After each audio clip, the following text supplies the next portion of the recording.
Express this evening.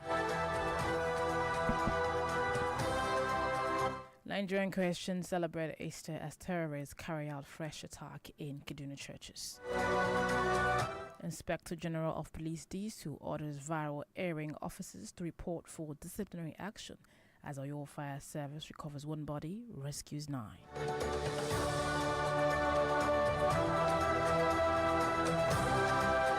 Spanish Prime Minister under fire as ex-top aide goes on graft trial.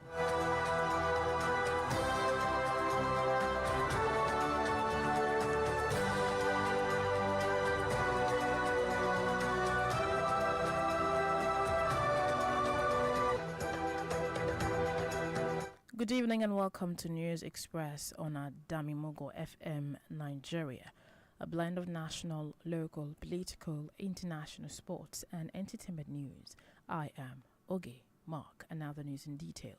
Christians across Nigeria join millions of faithful around the world to celebrate Easter, marking the resurrection of Jesus Christ. The celebration, which followed weeks of Lenten observances, featured prayers, hymns, and sermons centered on themes of sacrifice, hope, and renewal. For many Nigerians, the celebration also serves as a moment for reflection, charity, and renewed commitment to faith and community values. A Baptist clergy, Reverend Ajayi and Apostle Bola Ajao of Life Branch Church Ogboi, in their messages, urged Christians to reflect deeply on the death of Christ and rejoice in the victory secured by the resurrection of Christ.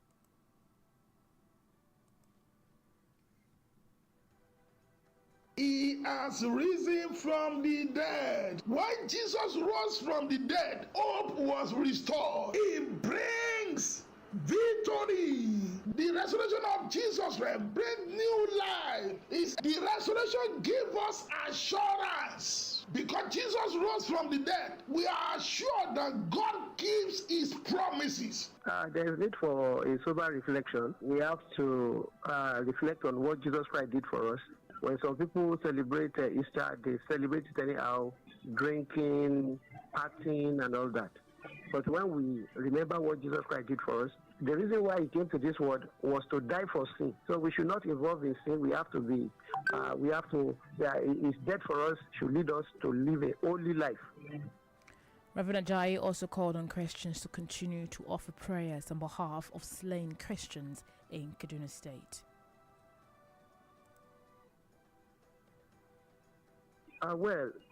What is happening in the northern part of this country is baffling. However, what we ought to do as Christians in this part of Nigeria is to be praying for them, that the Lord will take over that place and give them peace there. Sadly, while faithful were celebrating the resurrection of Jesus Christ, terrorists launched an attack in Ariko community in Kachia local government area of Kaduna State, targeting 2 Christian worship centers, killing at least 7 persons and abducting several others. The councillor representing Awon Ward, Mark Bauer, confirmed the incident, identifying the affected churches as First ECWA Church and St. Augustine Catholic Church, both located in Ariko. May the souls of the departed rest in peace. Meanwhile, the Christian Association of Nigeria Niger State Chapter has called on both the federal and Niger State government to urgently intensify efforts to alleviate sufferings of citizens and curb persistent insecurity challenges. In an Easter message, the state chairman of CAN, Most Reverend Dr. Bulus Dawa Yohana, urged Christians to reflect the essence of the season by extending love and support to the less privileged. He also called on residents to remain steadfast in prayers for Niger State, emphasizing the need for unity, peaceful coexistence, and divine guidance for leaders. Bishop Yohana further urged the state government to sustain inclusive government that accommodates all segments of society.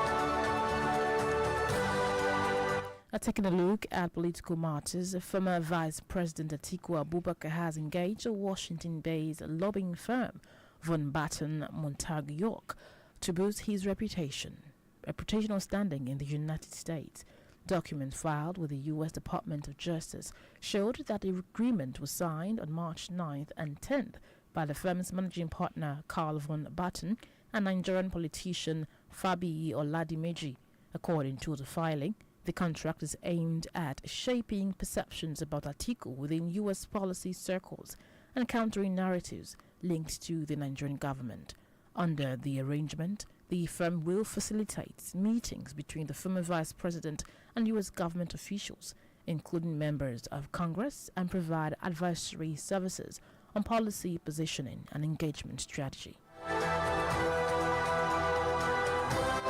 And to security, the Inspector General of Police, Olatunji Disu, has directed officers captured in a viral stop-and-search video in Lagos to report to the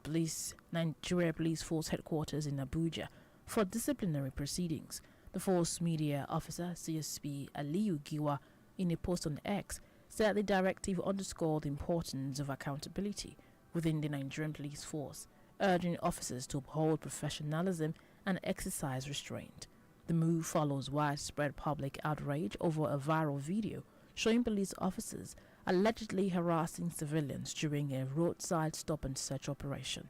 Giwa assured Nigerians that appropriate action would be taken following the outcome of the disciplinary process. In the meantime, the Nigerian Drug Law Enforcement Agency has arrested a pastor, Afolabi Hondonu, and his wife in Lagos after discovering 11 kilograms of skunk concealed in heating compartment of their vehicles.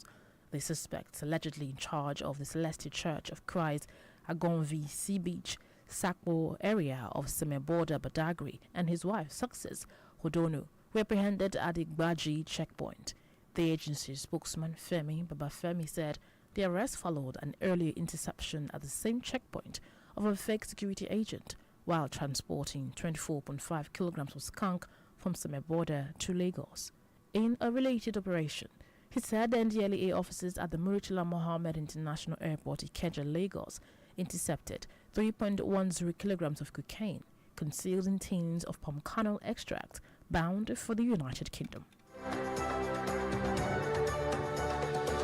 Away from Lagos, the Oyo State Fire Services has recovered one body from the scene of a road accident in Ibadan and rescued at least 9 persons from a separate fire incident in the state capital. The accident occurred yesterday in front of Omo Ajurosun Clubhouse along the busy Total Garden access of Ibadan when an Ashok Leyland truck reportedly ran over a motorcycle, crashing it in the process. The remains were subsequently handed over to officers of the Nigeria Police Force from the Yemo 2 Division for further investigation and necessary procedures. In a related development, firefighters also rescued 9 persons from a fire outbreak at a private residential building located at number 18 Idioro Road, Shode area along Ajibode in Ibadan.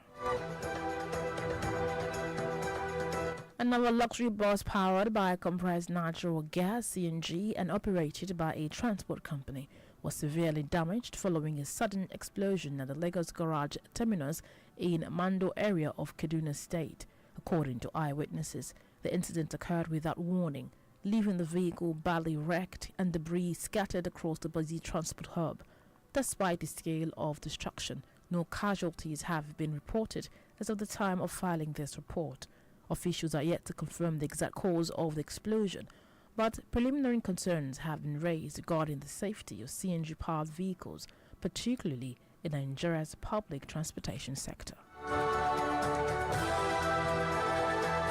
Outside Nigeria, corruption trial of a former right-hand man to Spanish Prime Minister Pedro Sanchez is set to begin on Tuesday, a politically explosive case that has threatened to topple the socialist-led minority government. Jose Luis Abalos and his former advisor, Coldo Gracia, are suspected of having pocketed kickbacks for handing out public contracts worth millions of euros for sanitary equipment during the COVID-19 pandemic. The Supreme Court in Madrid will judge them for allegedly bribery, embezzlement, influence peddling, membership of a criminal organization, and misuse of confidential information. The men, however, deny the charges. Jose Luis Abalos is a disgraced ex-socialist heavyweight, a former transport minister who helped propel Sanchez to power in 2018. As we conclude the News Express on our Dami Mogo FM Nigeria this evening, here is a recap of the biggest stories.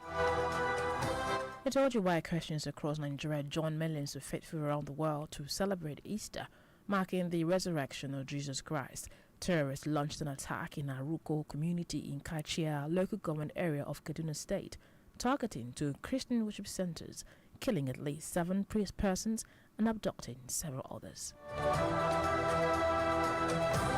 It was in the news. Inspector General of Police Olatunji Disu directed officers captured in a viral stop-and-search video in Lagos to report to the headquarters in Abuja for disciplinary proceedings. Also, the Oyo State Fire Service recovered 1 body from an accident scene, rescuing at least 9 persons from a separate fire incident in the state capital, Ibadan. On the firing scene, we told you that a corruption trial of a former right-hand man to Spanish Prime Minister Pedro Sanchez will begin on Tuesday, a politically explosive case that has threatened to topple the socialist-led minority government. And that's the size of our package this evening on News Express on our Dami Mogo 93.1 FM Lagos. On behalf of the production team, I am Ogboi Mark, wishing you a happy Easter celebration.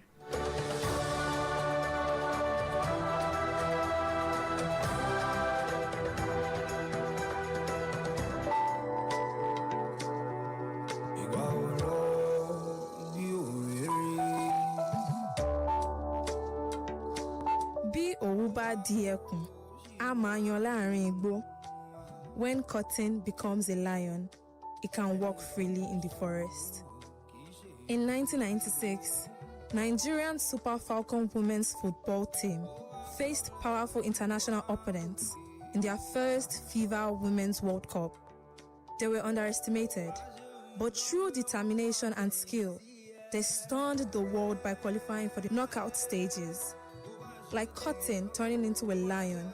the Nigerian women's team, once considered weak, grew in strength and proved themselves capable on the global stage. This Yoruba proverb, Bí òwú bá di ẹkùn, á máa yan láàrin igbó, reminds Nigerians that lasting change, whether personal or national, starts with values nurtured at home, and that with growth and courage, even the seemingly powerless can stand tall.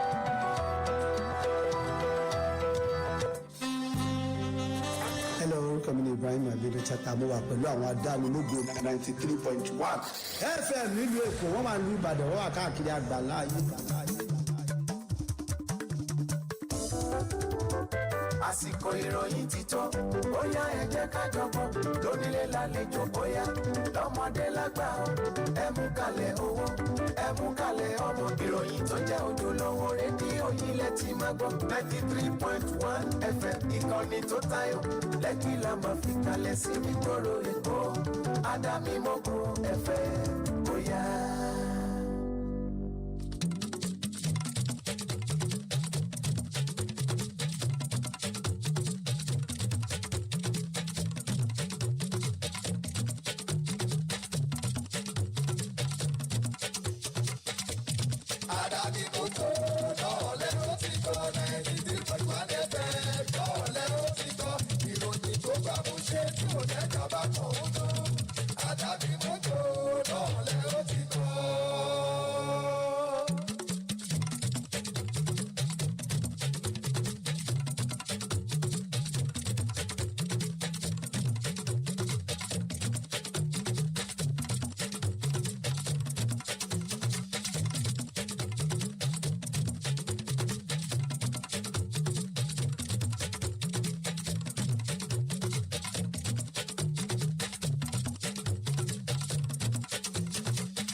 akínyìn kù rọ̀lẹ́ pé ẹ kú iṣẹ́ látàárọ̀ ẹ sì kú ìsinmi bẹ́ẹ̀ lákú ọdún òní tí ń ṣe ti àjíǹde Jésù gẹ́gẹ́ bá a ṣe ń kí gbogbo àwa tí ń ṣe ọmọ lẹ́yìn Kristi pátá wípé ọ̀pọ̀lọpọ̀ ọdún làmọ́ ṣe lókè ìpẹ́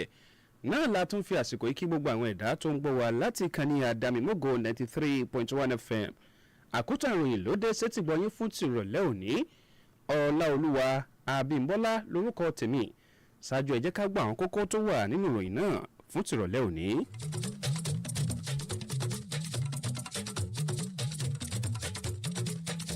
àwọn kìrìsìtẹ́nì lórílẹ̀‐èdè Nàìjíríà ń ṣe ayẹyẹ ọjọ́ ti àjíǹde Jésù lónìí bí àwọn agbésùnmọ̀mí ṣe ṣe ìkọlù tuntun sí àwọn ilé ìjọsìn kan ní ìlú Kaduna.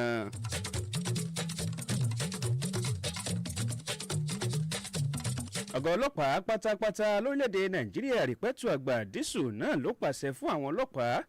tí fọ́nrán kan gbé lórí ẹ̀rọ ayélujára láti jábọ̀ fún ìgbésẹ̀ ìbáwí gẹ́gẹ́ bí iléeṣẹ́ tó rí sí ìjàmbá náà ní ìpínlẹ̀ Ọ̀yọ́ ṣe ṣe àwárí òkútu ara kan tí wọ́n sì ṣe bẹ́ẹ̀ gba àwọn mẹ́sàn-án kan náà sílẹ̀ nínú ìjàmbá iná tó wáyé.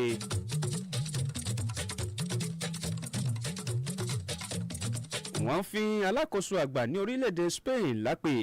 gẹ́gẹ́ bí ọ̀kan gbòógì lára àwọn tí ń ṣe ikọ̀ orílẹ̀-èdè ọ̀hún náà tẹ́lẹ̀ rí bí ó ṣe ń ṣe bẹ́ẹ̀ ṣe ìgbẹ́jọ́ kan tó ní ṣe pẹ̀lú ìwà jẹgúdújẹrá àti ìmọ̀kówó ló jẹ. àwọn ìròyìn náà lẹ́kùnrẹ́rẹ́ fún tìrọ̀lẹ́ òní.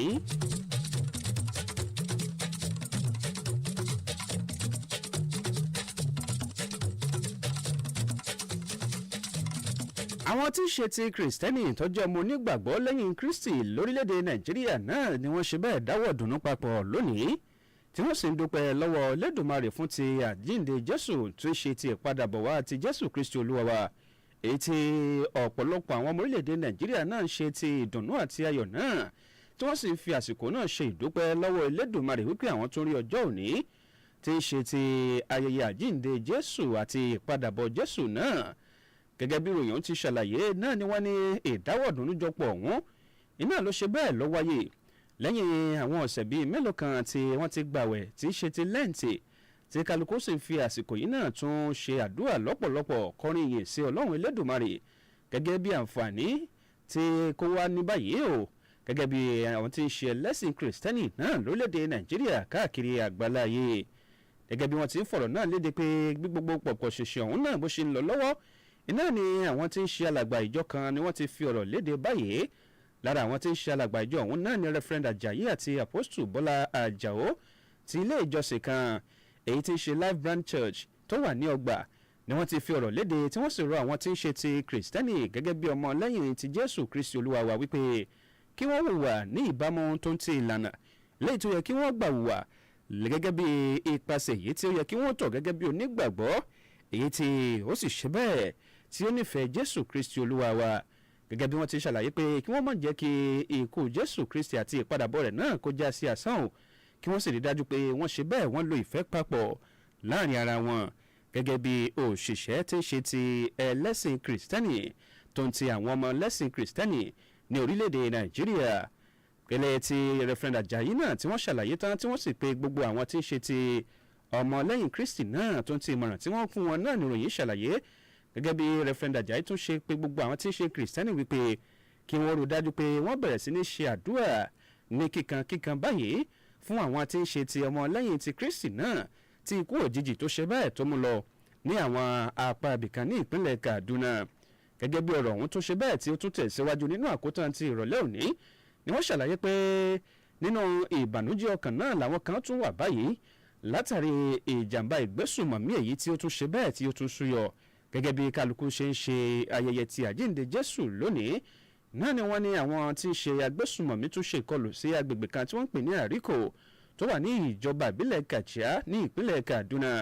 tí wọ́n sì ní níṣẹ́ náà ni wọ́n wọ abala ti ilé ìjọsìn tí ń ṣe ti méjì kan lọ tí wọ́n sì pa ó kéré tán àwọn èèyàn méje ní àwọn agbègbè ọ̀hún tó ń ti àwọn oríṣiríṣi àwọn èèyàn tí wọ́n jí gbé wọ́n ní ọ̀kan lára àwọn tí ń ṣe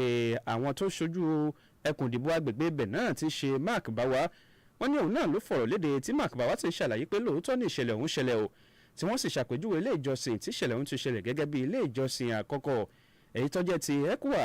tí wọ́n sì ti ṣe ìjàmbá abú kan tí àwọn agbésùmọ̀mí ọ̀hún ṣe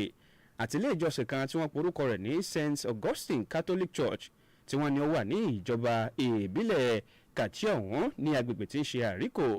Gẹ́gẹ́ bí wọ́n ti wá ṣàlàyé, wọ́n jẹ́ kó dímọ̀ pé àwọn irúfẹ́ nǹkan bẹ́ẹ̀ náà ló ṣe ìbanilójú jọjọ sí orílẹ̀-èdè yìí tí àwọn sì rọ àwọn ti kìrìsìtẹ́nì pé bí wọ́n ṣe ń ṣe ọdún àjíǹde lónìí kí wọ́n má gbàgbé láti ṣe àdúrà fún àìlétò ààbò tó ń ti orílẹ̀-èdè Nàìjíríà náà lápapọ̀.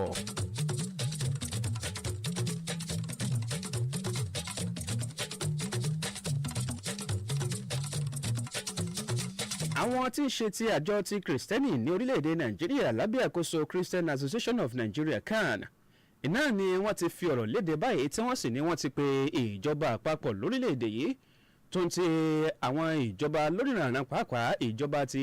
agbègbè Niger ní ìpínlẹ̀ ọ̀hún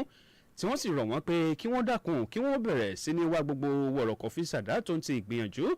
èyí tí àwọn fẹ́ kí wọ́n gbìyànjú láti dẹ́kun ìjìyà tí àwọn orílẹ̀-èdè Nàìjíríà ń jẹ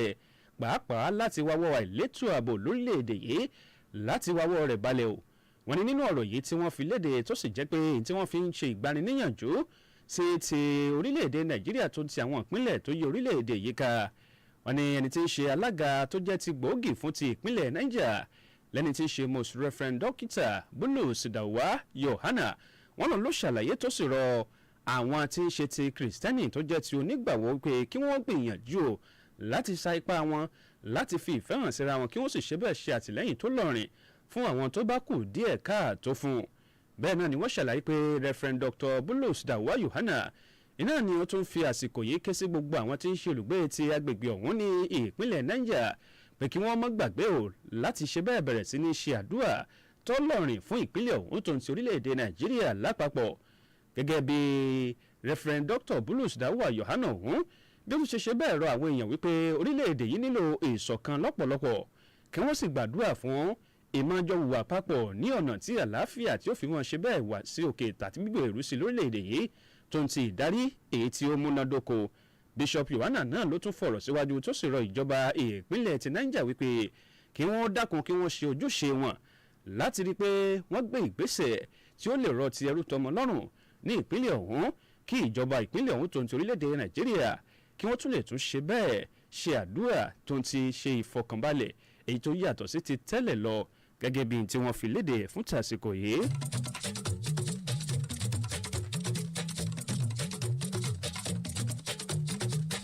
lórí ọ̀rọ̀ ètò òṣèlú orílẹ̀-èdè Nàìjíríà náà ni ẹnìkan tó ti fi ìgbà kan rí jẹ́ igbákejì ààrẹ orílẹ̀-èdè yìí Àtíkù Abubakar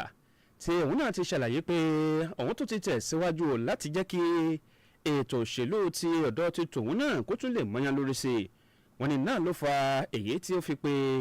ọ̀kan lára àwọn èèyàn tó jẹ́ wípé wọ́n ṣe bẹ́ẹ̀ tí wọ́n jẹ́ ti ọmọ orílẹ̀-èdè ìlú aláwọ̀ funfun mọ́ra èyí tó sì jẹ́ pé iléeṣẹ́ kan tí wọ́n ní ó fi ìdí kalẹ̀ sí agbègbè tí í ṣe Washington iná ni wọ́n ní wọ́n ti pe àwọn kan báyìí gẹ́gẹ́ bí igbákejì ààrẹ orílẹ̀-èdè Nàìjíríà Àtíkù Abubakar bó ṣe fi léde wípé láti tún ṣe bẹ́ẹ̀ tún tẹpẹlẹ mọ́ èyí tó ní ṣe pẹ̀lú ìhùwàsí lọ́dọ̀ ti tòun lọ́hùn-ún iná lòun fi darapọ̀ mọ́ àwọn iléeṣẹ́ ọ̀hún káwọn sì jọ ṣe iṣẹ́ papọ̀ náà lórí ètò tí ìṣàkóso àti ètò ìdájọ́ èyí tó kan ti òun gbàngbàngbàn ní orílẹ̀-èdè Nàìjíríà àti United States lọ́hùn-ún. Gẹ́gẹ́ bí ìròyìn ṣe gbé fún tìrọ̀lẹ́ òní náà wọ́n ṣàlàyé pé ìtọwọ́bọ̀wé iná ló wáyé o tó sì jẹ́ pé ní nǹkan bí ọjọ́ kẹsàn-án inú oṣù kẹta èyí tí ó ṣe bẹ́ẹ̀ tí ó lọ iná ni wọ́n tọwọ́ bọ̀wé tó ń ti ọjọ́ kẹwàá nínú ọdún tá a wà nínú èyí ó ní ìtọwọ́bẹ̀ ọ̀hún wá o tí wọ́n sì ní ẹnìkan tí wọ́n ń pè ní Calvin Batin àti olóṣèlú kan tí orúkọ rẹ̀ jẹ́ Fábíyì Ọládèjì náà ni wọ́n wà níbi ìtọwọ́bọ̀wé ọ̀hún tí wọ́n sì jọ tọwọ́bọ̀wé papọ̀. Gẹ́gẹ́ bí Àtíkù Abubakar bíròyìn ọ̀hún ṣe ṣàlàyé tó sì jẹ́ kó dímọ̀ pé ìgbésẹ̀ yìí iná ni òun gbé o láti rí dájú pé gbogbo ohun tó ní ṣe pẹ̀lú ọ̀rọ̀ Àtíkù tó ń ti ìṣàkóso ìjọba yìí tí òun ṣe bẹ́ẹ̀ lè tẹ̀síwájú kí ó sì lè ṣe bẹ́ẹ̀ ṣe ìrànlọ́wọ́ tó ń ti rọ̀ lọ́rùn fún ìjọba orílẹ̀-èdè Nàìjíríà lábẹ́ àkóso ọ̀hún àti ojúṣe ọ̀hún náà ni wọ́n ti ṣàlàyé pé ìpàdé tó wáyé láàrin ẹni tó ti fi ìgbà kan rí náà jẹ́ igbákejì ààrẹ tẹ́lẹ̀ rí lórílẹ̀-èdè Nàìjíríà àti àwọn òṣìṣẹ́ kan tó jẹ́ ti ìjọba orílẹ̀-èdè US náà ni wọ́n ti jọ ní àwọn ti ṣe bẹ́ẹ̀ fi ọwọ́ lọ́wọ́ báyìí tí àwọn sì fi àyàláyà báyìí lẹ́yìn tó lọ́wọ́ àwọn kan náà tí wọ́n mọ̀ nípa ètò òṣèlú tó lọ́wọ́ wọn nù tí wọ́n sì ní ìgbésẹ̀ yìí náà ló ní ṣe pẹ̀lú ọ̀nà tí àwọn fi gbé kalẹ̀ pé láti tún ṣe ìwòsùnùkùn lórí ọ̀rọ̀ ètò òṣèlú àti ìṣàkóso rẹ̀ ní orílẹ̀-èdè Nàìjíríà àti orílẹ̀-èdè US lọ́hùn-ún.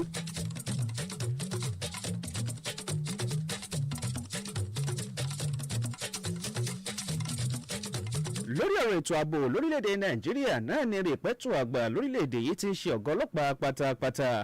èyí tí ń ṣe IGP Ọlátúnjí Dìísù náà ni wọ́n ti pàṣẹ lóní mọ̀nàwá báyìí wípé àwọn rí fọ́nrán kan èyí tó gba orí ẹ̀rọ ayélujára kan tí ọ̀pọ̀lọpọ̀ àwọn èèyàn tí wọ́n sì ṣe bẹ́ẹ̀ pín káàkiri látàrí ìjàmbá àìròtẹ́lẹ̀ kan èyí tí wọ́n rò tí wọ́n sì ní àwọn ò lérò pé iléeṣẹ́ tí ń ṣe ti ẹ̀ka ti àwọn ọlọ́pàá lórílẹ̀‐èdè Nàìjíríà yẹ kí wọ́n hùwà rúfẹ́ ìwà ìbàjẹ́ bẹ́ẹ̀ gẹ́gẹ́ bí rìpẹ́tù àgbà tí ń ṣe ọ̀gá ọlọ́pàá pátápátá lórílẹ̀‐èdè Nàìjíríà Ọlátúnjí Dìísù bó ṣe fi ọ̀rọ̀ léde pé lónìí mọ̀nàwá náà ní kí wọ́n fi ọwọ́ òfin mú àwọn tí ń ṣe òṣìṣẹ́ ọlọ́pàá èyí tí wọ́n ojú wọn hàn nínú fọ́rọ̀ ọ̀hún kí wọ́n sì ṣe bẹ́ẹ̀ kí wọ́n wá ṣàlàyé tẹnu wọn ní olú iléeṣẹ́ ọlọ́pàá èyí tó fi ìdí kalẹ̀ sí ìlú Àbújá látàrí láti mọ tó fa kúlẹ̀kúlẹ̀ irúfẹ́ fọ́nrán ọ̀hún kí wọ́n sì lè gba ètò ìbáwí lórí ìṣẹ̀lẹ̀ ọ̀hún gan lẹ́kùnrẹ́rẹ́ gẹ́gẹ́ bí wọ́n ṣe fọ̀rọ̀ léde pé ọlọ́pàá tó ń rí sí ìmọ̀ tẹ ọ̀rọ̀ jáde fún iléeṣẹ́ ọ̀gá ọlọ́pàá pátápátá lórílẹ̀‐èdè Nàìjíríà CSP Aliyu Giwa olóòn ló fi sí ọ̀rọ̀ ti abẹ́yẹfò XPG náà tó sì bẹ̀rẹ̀ sí ní ṣàlàyé pé wọ́n ti pe àkíyèsí àwọn sí fọ́nrán ọ̀hún èyí tí ó ṣe bẹ́ẹ̀ tó gba orí ẹ̀rọ ayélujára látàrí bí wọ́n ṣe ní àwọn òṣìṣẹ́ ọlọ́pàá kan náà ni wọ́n ṣe ojúṣe wọn lọ́nà tó kù díẹ̀ káàtó tí ò ṣe bófin mu tí wọ́n sì ní iléeṣẹ́ ọlọ́pàá lórílẹ̀‐èdè yìí korojú sí irú ìwà bẹ́ẹ̀ wọ́n ní ìgbékarí ọ̀rọ̀ ọ̀hún náà ló fà á tí ó fi jẹ́ wípé àwọn ọlọ́pàá kan ni wọ́n ṣe àkíyèsí nínú fọ́nrán ọ̀hún pé wọ́n hùwà tó kù díẹ̀ káàtó sí àwọn olùgbé orílẹ̀‐èdè Nàìjíríà kan tí wọ́n dá dúró lẹ́gbẹ̀ẹ́ bá ọ̀nà láti ṣe dúró kí yọ̀ wò gẹ́gẹ́ bí ìṣe wọn Giwa náà ló ṣàlàyé tó sì ń jẹ́ kó dímọ̀ pé irúfẹ́ wà báyìí iná ló kù díẹ̀ káàtó tí ò sì bá òfin orílẹ̀‐èdè Nàìjíríà mu o pàápàá lẹ́ka ti òṣìṣẹ́ tó jẹ́ ti ọlọ́pàá lórílẹ̀‐èdè yìí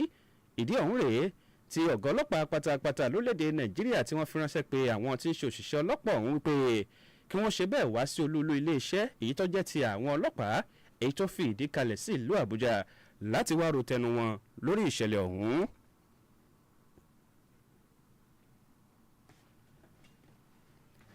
gẹ́gẹ́ bá a ṣe ń tẹ̀síwájú náà ní ìròyìn ọ̀hún ló ṣàlàyé bí nǹkan ṣe ń lọ àkótán ìròyìn náà lẹ́ ń gbọ́ lọ́wọ́ ẹ̀ mọ́ gbàgbé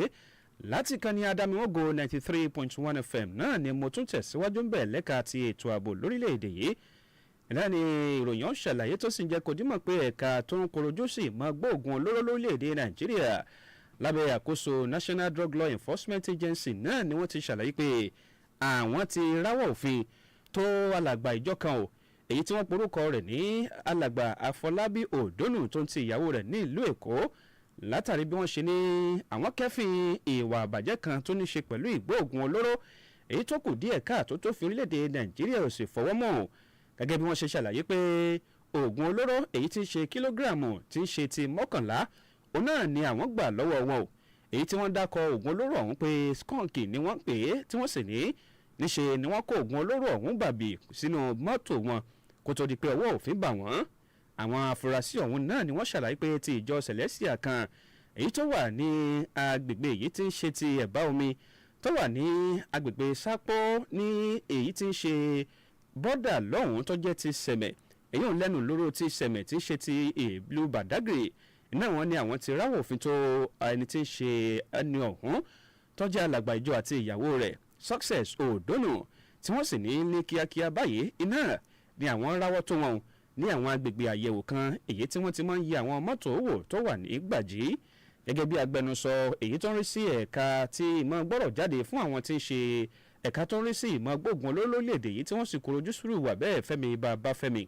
wọn náà ló ṣàlàyé tó sì ń jẹ́ kó dé mọ̀ wípé nígẹ̀lẹ́ náà ni àwọn ti láǹfààní láti ṣe àyẹ̀wò àwọn èèyàn yìí lẹ́yìn tó sì jẹ́ wípé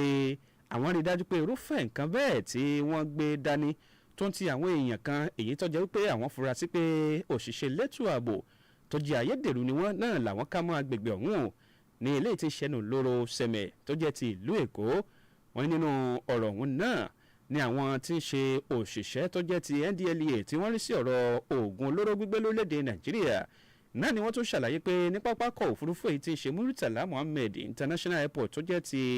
ìlú Èkó tó wà níkẹjà náà làwọn tún ti láǹfààní àti gba oògùn olóró kan yìí tí wọ́n pè ní cocaine sílẹ̀ tí wọ́n sì ní níṣe ni wọ́n kó sínú agolo èyí tí wọ́n ń ṣe bẹ́ẹ̀ tí wọ́n fi ń dá ẹmu kó tó wá di pé àwọn onítọ̀hún gbìyànjú láti gbé lọ sí orílẹ̀-èdè United Kingdom kó tó di pé ọwọ́ òfin bà wọ́n ní agbègbè pápákọ̀ òfurufú ọ̀hún tí wọ́n fi fọwọ́ òfin mú wọn.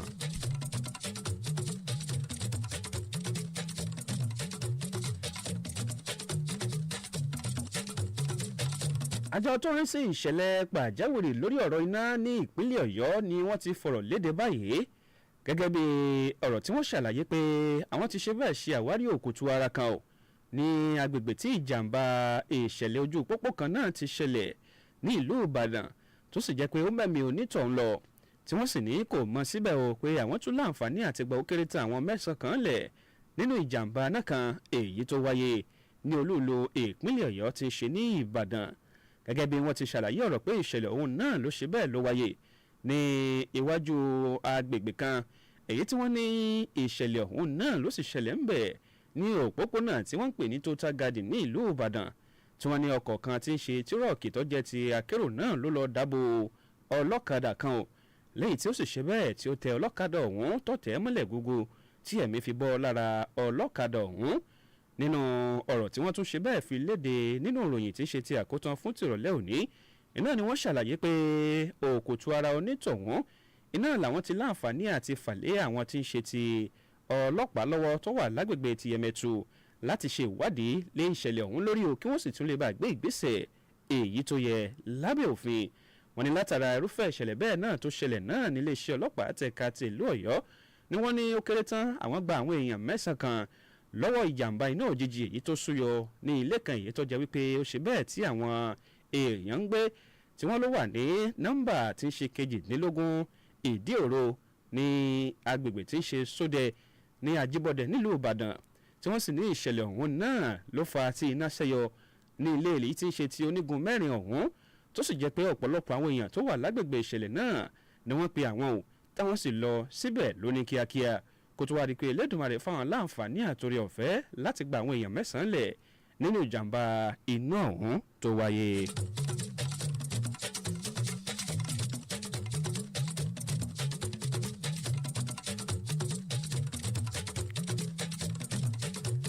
gẹ́gẹ́ bí ìròyìn ṣe ń tẹ̀síwájú fún tìrọ̀lẹ́ òní náà ni wọ́n ṣàlàyé pé ọkọ̀ kan èyí tó ṣe bẹ́ẹ̀ tó gbé afẹ́fẹ́ ìdáná gáàsì èyí tó sì jẹ́ pé ó ṣe bẹ́ẹ̀ ó ń gbé láti agbègbè kan síbì kan náà ni wọ́n ní ìdíbàjẹ́ dé bá ọkọ̀ náà o látàrí bí ọkọ̀ náà ṣe gbaná lójijì ní agbègbè ìgbọ́kọ̀sí kan tó wà ní ìpínlẹ̀ Èkó eléyìí ti agbègbè ìgbọ́kọ̀sí kan tí wọ́n fi orúkọ Èkó dá èyí tó wà ní agbègbè tí wọ́n ń pè ní Mando area ní ìpínlẹ̀ Kaduna gẹ́gẹ́ bí ọ̀rọ̀ tí ẹni tí ń ṣe ojú mi tó kan tó sọ tó sì ṣàlàyé pé láì mú ìkìlọ̀ wá náà ni ìṣẹ̀lẹ̀ ọ̀hún ṣẹlẹ̀ tó sì jẹ́ pé níṣe náà ni ọkọ̀ náà jóná gúrúgúrú tó sì jẹ́ wípé gbogbo ohun tó wà nínú ọkọ̀ náà ni èèyàn ò lè dámọ̀ bí èèyàn bá súnmọ́ gẹ́gẹ́ bí wọ́n ti ṣàlàyé pé ìbàjẹ́ ọkọ̀ náà làwọn dúpẹ́ pé kò mú ẹ̀mí bẹ́ẹ̀ sì ni kò sì ṣe àṣejù iṣẹ́ látàrí bí ọkọ̀ ọ̀hún bó ṣe ṣe bẹ́ẹ̀ jóná lóní gúrúgúrú wọ́n ní ṣùgbọ́n síbẹ̀síbẹ̀ náà kókó tó fa bí iná ọ̀hún ṣe súyọ lára ọkọ̀ ọ̀hún tí ó sì jẹ́ pé ó jóná tó bẹ́ẹ̀ ni kò tí ì hàn sí ẹnì kankan títí tí wọ́n fi ṣe bẹ́ẹ̀ kọ ìròyìn ọ̀hún náà ni wọ́n sì ṣàlàyé pé àwọn ké sí àwọn ọmọ orílẹ̀-èdè Nàìjíríà pé kí wọ́n dákun kí wọ́n wà ní ojúlàlá kan fi ń ṣọ́rí o kí wọ́n sì ṣọ́ra fún ìjàmbá iná lọ́tún àti lósì fún tàsìkò yìí.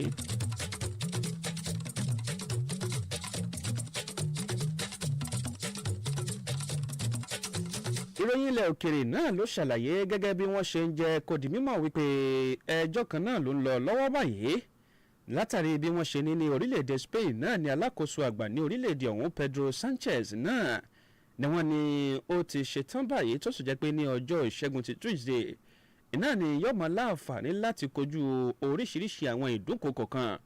lórí àwọn ìgbẹ́jọ́ kan tó ṣe bẹ́ẹ̀ tó wáyé gẹ́gẹ́ bí wọ́n ṣe ṣàlàyé pé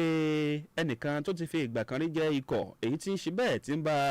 ìjọba èyí tó wà léde ní orílẹ̀-èdè Spain ṣiṣẹ́ èyí tí wọ́n pè ní Jose Luis Abalos òun náà ni wọ́n ṣàlàyé tí wọ́n sì ní ohun ti ẹnìkan tó jẹ́ pé òun náà ti fi ìgbà kan rí jẹ́ olùbádámọ̀ràn pàtàkì sí ìjọba orílẹ̀-èdè Spain ìyẹn Kodo Garcia náà ni wọ́n jẹ́ àfúrásì báyìí tó sì jẹ́ pé ẹ̀sùn tí wọ́n fi kàn wọ́n ni pé wọ́n pa owó ìlú wọ́n pa mọ́ra o tí wọ́n sì ní òbítíbitì àwọn owó èyí tó jẹ́ ti owó dọ́là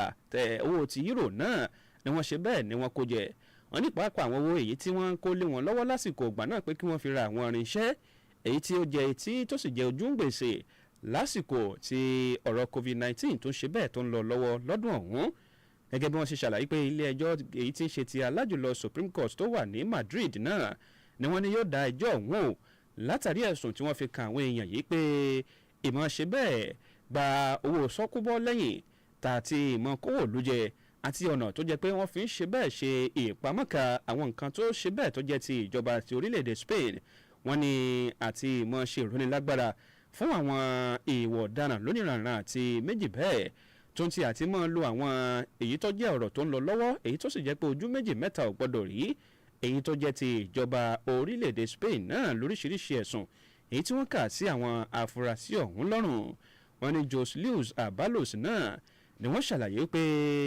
ó ti fi ìgbà kan rí jẹ́ abẹ̀sẹ́kù bí òjò tó sì jẹ́ pé ẹnìkan náà tó tún láǹfààní àti tún tẹ̀síwájú nínú ìrìn àjò ayé lonítọ̀hún ṣe wọ́n ní ṣùgbọ́n tó jẹ́ wípé ìdà òfin ti mú lọ́wọ́ báyìí ní orílẹ̀-èdè Spain tí wọ́n sì ní ìgbẹ́jọ́ wáyé lórí àwọn ẹ̀sùn tí wọ́n fi kàn wọ́n bó bá di ọjọ́ ìṣẹ́gun Tuesday èyí tí ń bọ̀ lọ́ọ̀kan yìí.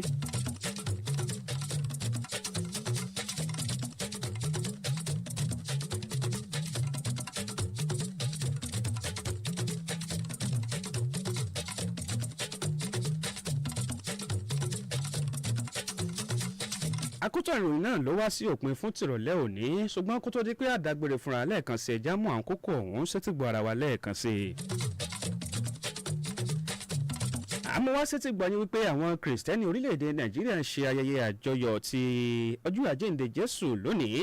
bí àwọn agbésùmọ̀mí ṣe ṣe ìkọlù tuntun sí àwọn ilé ìjọsìn kan ní ìlú Kaduna. bẹ́ẹ̀ ni mo kà á sétígbọ̀ yín fún tìrọ̀lẹ́ òní pé ọ̀gá ọlọ́pàá pátápátá lórílẹ̀‐èdè Nàìjíríà rí pẹ́tù àgbàdìsù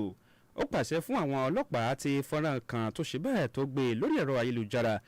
láti jábọ̀ fún ìgbésẹ̀ ìbáwí gẹ́gẹ́ bí iléeṣẹ́ tó ń rí sí ìjàmbá náà ní ìpínlẹ̀ Ọ̀yọ́ ṣe àwárí òkùtù ara kan tí wọ́n sì ṣe bẹ́ẹ̀ gba àwọn èèyàn 9 kan sílẹ̀ nínú ìjàmbá iná tó ṣe bẹ́ẹ̀ wáyé. wọ́n fi alákòóso àgbà ní orílẹ̀-èdè Spain wọ́n ṣe bẹ́ẹ̀ fi ńlá pé gẹ́gẹ́ bí ọ̀kan gbòógì lára àwọn ikọ̀ orílẹ̀-èdè ọ̀hún tẹ́lẹ̀ rí ṣe ń lọ kojú ìpèníjà ẹjọ́ kan èyí tó ní ṣe pẹ̀lú àjẹgúdújẹrà. Akotan Iroyin wá sí òpin lónìí láti kanní adámimógo 93.1 FM oge mark náà ló kó ìròyìn ń jọ fún tìrọ̀lẹ́ òní. Ọláolúwa Abímbọ́lá lórúkọ tèmi tí mo ka ìròyìn náà sí létí àtúnkìrà lẹ́ẹ̀kan sí pé a kú ọdún òní o àwọn yín ti kìrìsìtẹ́nì àti àwa ti kìrìsìtẹ́nì àti ẹlẹ́sìn tó kù náà ọ̀pọ̀ ẹ̀ lámọ̀ ṣe lókè pẹ̀ lágbára Elédùmarè káríra láyọ̀ ká pàdé níre bàbá tún pàdé àní ṣe bẹ́ẹ̀ fàbúrú pàdé ara wa ẹ ṣeun o tẹ̀ǹtẹ̀ ti gbọ́ wa ó dì lábọ̀.